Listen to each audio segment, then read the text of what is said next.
L'année commence avec une petite surprise. Lise Akota et Romane Guéret, donc duo de réalisatrices, deux galériennes parce que meufs en banlieue pauvres et au tournant de leur vie, elles savent pas trop quoi faire. Et elles vont faire monitrice dans une colonie de vacances pour gosses. Et tu vas suivre cette colonie de vacances. Et le truc qui est très impressionnant dans le film, c'est qu'il y a un peu un côté film choral où tu vas suivre les enfants beaucoup. Déjà que gérer un ou deux gosses au cinéma avec les réglementations du cinéma français, ce qui est normal, mais ça reste quand même quelque chose de très limitant et très compliqué. Tu peux tourner que quelques heures par jour et ce genre de trucs. Surtout, faut gérer les gosses et faut gérer une colonie de gosses, vingtaine, trentaine de gosses à l'écran, et t'en suis une dizaine, hein. Ils jouent tous trop bien, ils ont des personnages et des dialogues et des moments trop beaux d'émotion de comment le gosse gère la chose. J'ai beaucoup pensé à une réalisatrice que j'adore, Laura Vandel, avec Un monde et L'intérêt d'Adam dans les mentions honorables de 2025 d'ailleurs, où pareil, elle gère les gosses comme jamais, trop forte. Le film se veut réaliste et naturaliste, mais dans sa situation et dans son écriture, c'est quand même un film qui est très drôle, comment les gosses parlent, qui vont amener à des trucs tristes ou des trucs touchants, des fois des choses qui commencent comme quelque chose de rigolo. Je pense notamment une fille te dit ah oui,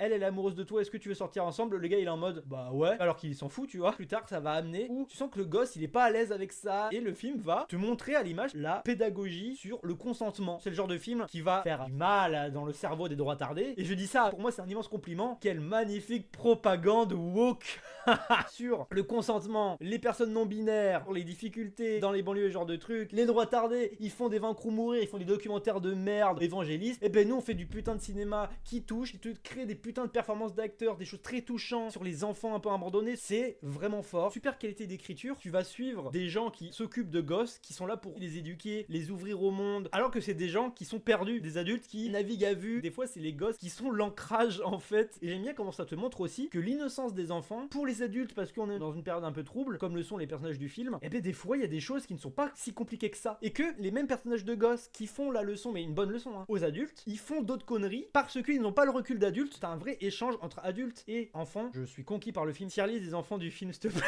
On va peut-être éviter de faire une tier list des enfants. Je pense que l'idée n'est pas si bien que ça.